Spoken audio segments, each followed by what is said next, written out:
2014. Hi, this is Rabbi Pearl. We are honored that you've joined us this evening on our weekly webcast. Our subject matter for tonight is rather interesting and actually pretty funny. As you can see, we're going to be discussing the question about why I like Old Scotch.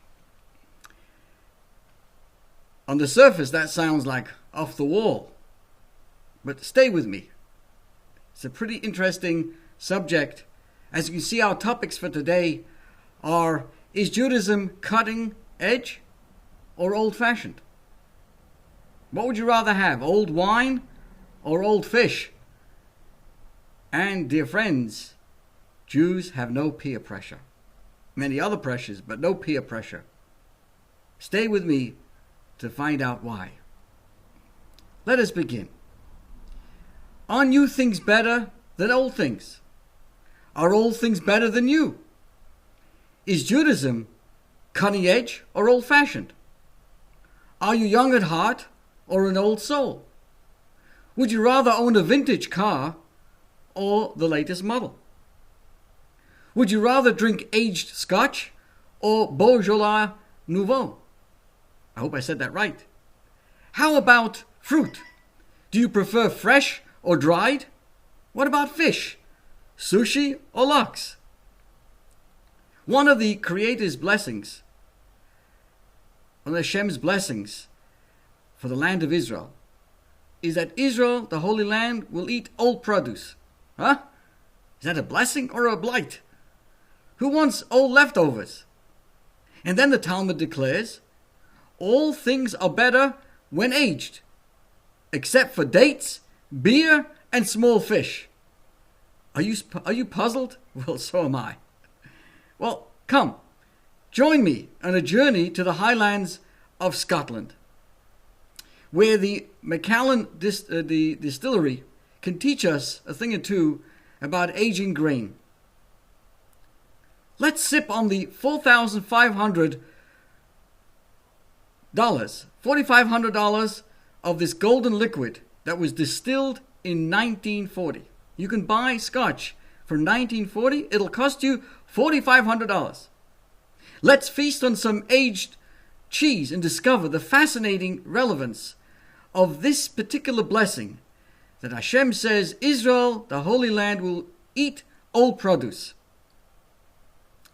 So my discussion this evening centers around that our Judaism, our Yiddishkeit, must be well aged. That's what the Torah tells us. And that means, at the same time, we have to be constantly innovative while tapping the depths of our well-stocked cellars. What does this mean?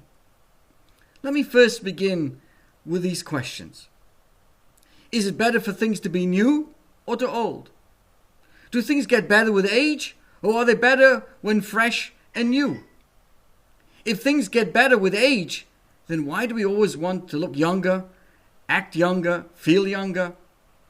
But if the opposite is true, and things are better new, then why would someone pay millions of dollars for an old master's painting or an ancient manuscript? On the other hand, if old is better than new, then why do car companies come out with new cars every year?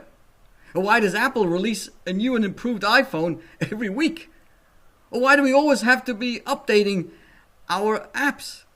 But if new is better, then why do we prefer to invest our money with a bank that's been around for a few centuries, rather than the one opened down the block last week? You know, perhaps the answer depends on what the product is. Perhaps some products are better aged and others are better new. So if so, what about religion? What about Yiddishkeit? What about Judaism? Is religion better off being old, or should it be modern and new?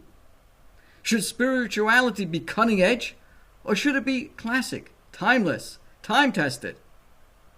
And on a personal note, should mine or your Jewish experience focus on the ancient wisdom or the new insights? Should our connection to God be an ancient or a modern one? Classic or timeless? Or timely and constantly updating? Which do you think we should prefer? The answer to all of these questions, as usual, can be found in the Torah. Everything in Torah manifests itself in tangible ways. The spiritual energies of creation actually translate themselves into the physical world in which we live. That is why the Holy Land, the Torah, focuses so much on the laws of Israel, the Holy Land, the agricultural laws, because Israel is a model. The Holy Land is a magnified model for how materialism manifests God's infinite blessings. The earth, here's the example. The earth feeds us and is the embodiment of our ability to grow, to sow, to reap, to plant the seeds, to dream, and to watch how they bloom into a magnificent orchard. So in the Torah we learn so much about the agricultural laws because it's very much we learn from the blessings that Israel has that will result from our virtuous interactions, how we deal with the world in a positive way, brings positive results, or heaven forbid, the opposite. So here we have, the Torah tells us, one of the blessings pertaining to the land and its abundant produce seems somewhat cryptic. What do we learn? You will eat old, the Torah tells us, you will eat old, very old produce, and you will clear out the old from before the new. As everyone who has ever gone to the grocery, went shopping, knows, not all produce is created equal. Some fruits and vegetables are just better than the others. We all have, right? We all understand that. Who has not come home with a bushel of bananas that are browner than the UPS truck? Or a container of tomatoes that are mushier than the applesauce and have some rather unnatural indentations. So we have all learned the hard way. What is that? Fresh is fresh and rotten is rotten. We want our produce, the yield of the land, to be new and not old. Yet here the Torah comes and shares with us a very strange blessing. Again, what's the blessing? You will eat old, very old produce. Why on earth would we want to eat old produce? And in case we didn't get it the first time, the Torah says it again. You will eat old, very old produce. What kind of blessing is this? We're going to find some really deep lessons from this. And is old not bad enough? Why does the Torah have to say old, very old? As usual, there's much more than meets the eye. The Torah with this verse is teaching us a lesson about life itself. The Talmud discusses this blessing and explains when old produce is better. You will eat old, very old produce, teaching us that all things that are aged are better than their non-aged counterparts.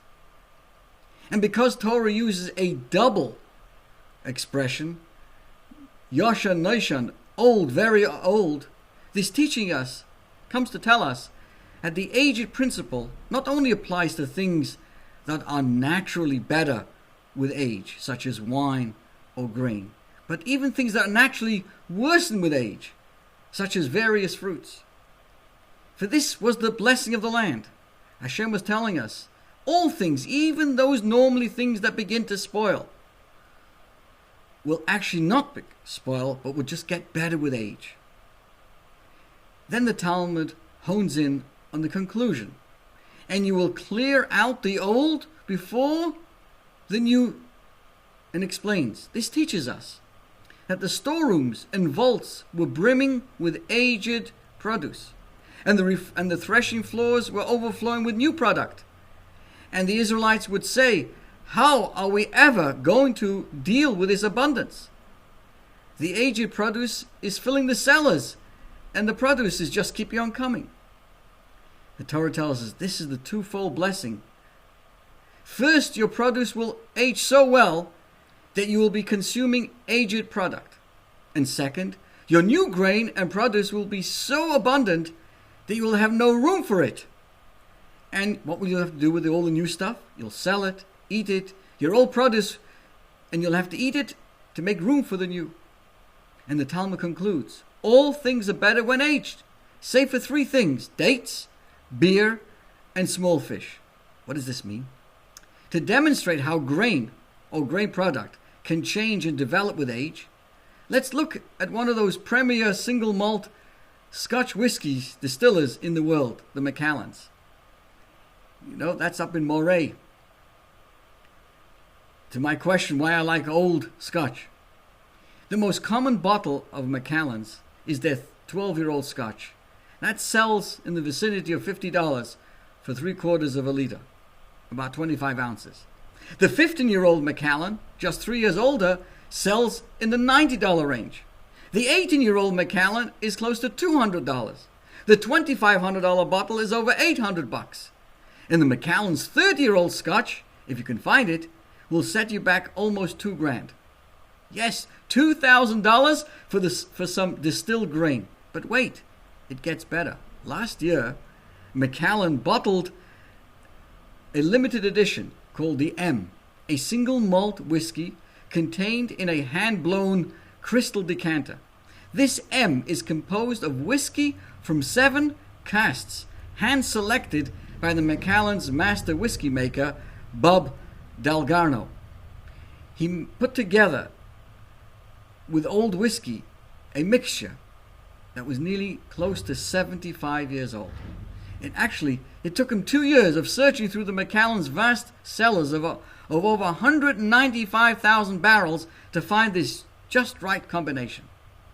Now, Macallan initially offered just 1,750 bottles of this M.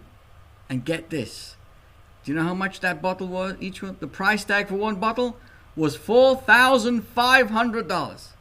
Now, what's going on over here? We are basically talking about liquid grain. Why does it cost so much money? Why does one bottle of M cost as much as 90 of the 12-year-old stuff? You know, it should just be the same. And indeed, why does even the 12-year-old stuff cost $50, which that's as much as a tank full of gas? Why should it be so expensive? The answer is what the Talmud is telling us: age. The more something ages with the right elements and the right environment, the better it gets. Just distilled whiskey is worth very little, but after 12 years of aging, it's worth $50. After 25 years, it's worth 16 times that. And after 75 years, Gewalt geschrigen, the sky is the limit. The aging process is time, and time is invaluable. Time allows flavors to develop, materials to mature. Aging brings on nuances, subtlety, exclusivity. And for those who can afford it, and therefore that way inclined, it's worth the pay. It's worth paying a premium dollar for a premium product. So Macallan is just one example. Another thing would be high-end steakhouses. They dry and age their beef to create this premium cuts. Aged cheese is mediocre milk cured into a luxury item. Let's not get started on wine. Can you imagine? From all of these things we learn lessons in serving Hashem and understanding Hashem's wisdom. Aged products provide a practical example of God's blessing to us, as related as in the blessing that we discussed, what Israel's blessing has, so that we come to understand that Hashem's blessings wasn't that they would eat old produce, but that they would eat aged produce. And that aged produce is very valuable indeed, but that's not the end of the story. Because the Torah also states that you will clear out the old before the new. Which brings me to the question: how does Macallan continuously have aged bottles up on the shelf? 12 years old, 15 years old. How come they never run out of aged whiskey? This simple question has a very simple answer. You know what? You understand the answers. Because Macallan continuously distills new batches and ages new casks of this Scotch whiskey. If Macallan had only old and aged whiskey, sooner or later they would run out of stock and go out of business. And here lies the lesson to all of us, and what the Torah is telling us in the second part of this verse, that you will clear out the old before the new. As the great commentator Rashi elucidates, the Torah compels you, so to speak, forces you, really, to move your aged product to make room for the new. This is the perfect business plan. You will move and release your valuable aged product into the market, sell it, make a fortune, and still have new products coming in and starting to age. Now, this isn't just a one-time blessing, but a perpetual blessing, the gift that keeps on giving. But there's even more, my friends. As the Talmud points out, all things are better when aged except for three things: dates, beer, and small fish. Part of the blessing is being aware that although essential produce will not be subject to worms or blight and will age to perfection, there are some things in life that do not age so well and are better new and fresh. Dates get dated. Beer is best enjoyed right after it's brewed. And if you have some small fish to fry, don't wait, but fry them immediately. And this leads us to our ultimate question of all. What has this all got to do with us in our own personal life? Why on our webcast today are we discussing this? What's the lesson that we can learn from this? And that is very simply, everything physical fades, erodes, decays. Human beings aren't as strong at 103 as they are at 43. Cars that are 20 years old do not drive as well as cars right out of the lot. Fresh fruit tastes better and are healthier than dry fruit that's months old. Why? Because the laws of physics demand that everything has a shelf life. Everything must age. It is not a question of if it will age, but how well will it age. With age comes profound flavor, intense concentration, development of the potential, the maturity, the realization of the depth of what we're learning. But with age can also come rot, decay, and blight. And this is God's blessing to us. The Torah this week tells us, if you will connect to me, if you will walk in my paths, I will ensure that your produce will age, not to get rotten, but age to perfection. We all have produce in our lives, grain and fruit, that we harvest and we reap. There are two types of produce. The kind that ages well and gets better and more flavored the longer it sits and matures. And the sort that begins to rot and decay, to spoil and to ferment very fast.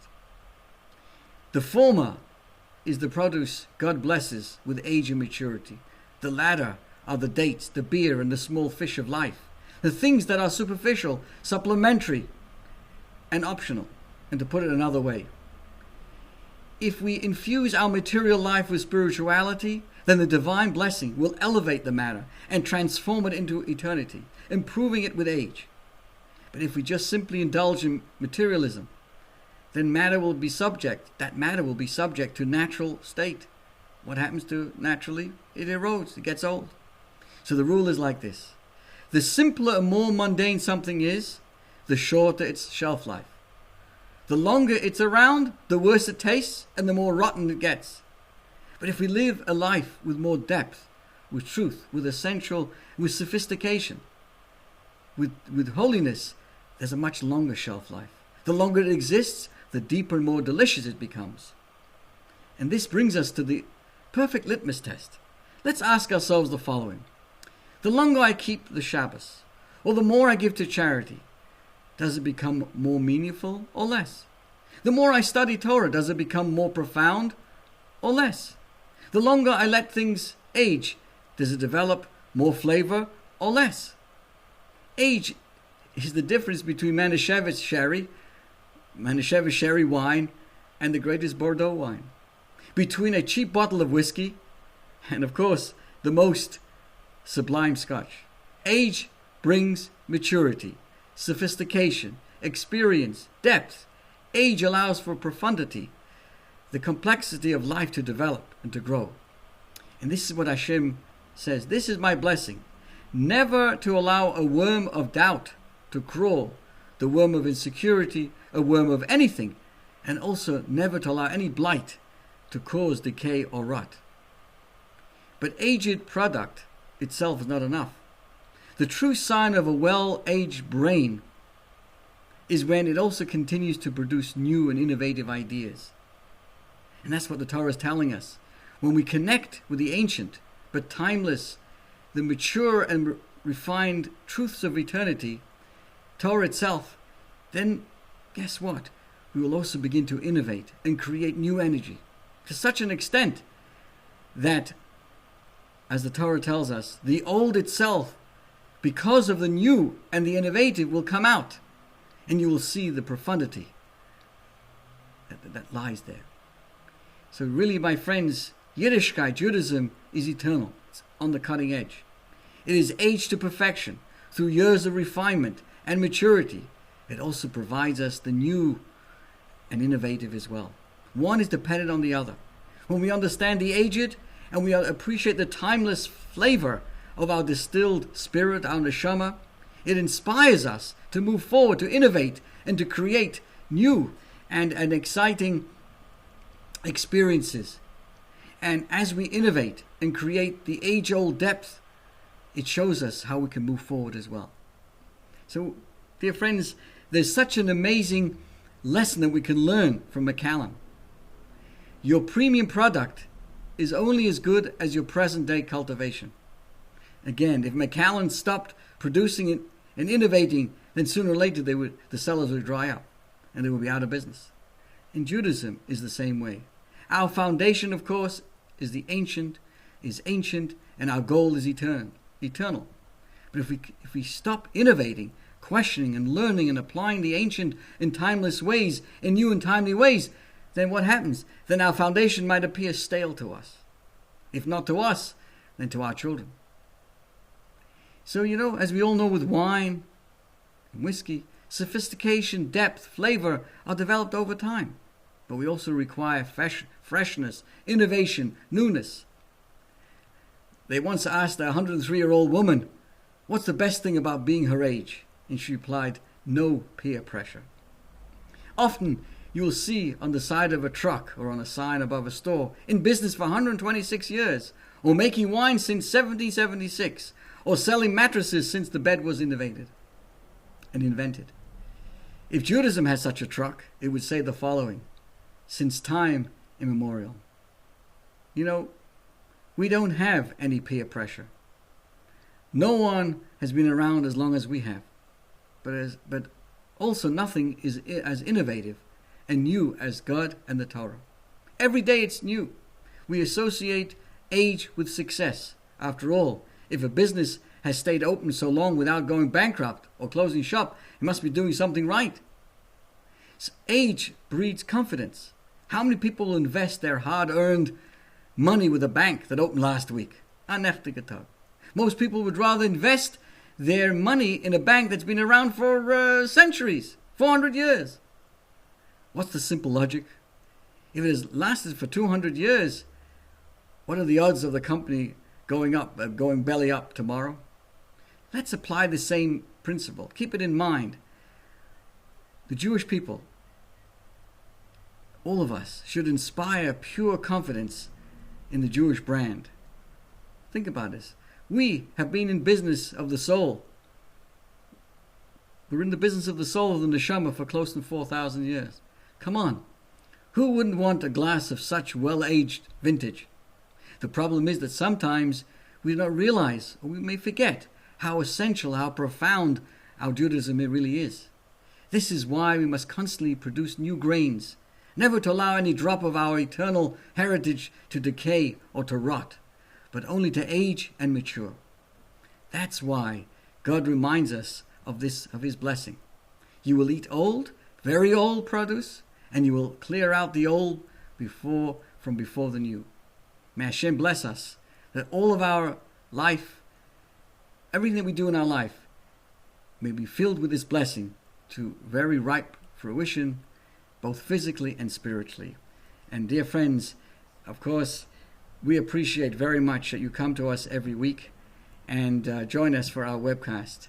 And this is our opportunity to thank you again for joining us this week. Thank you, and have a great week.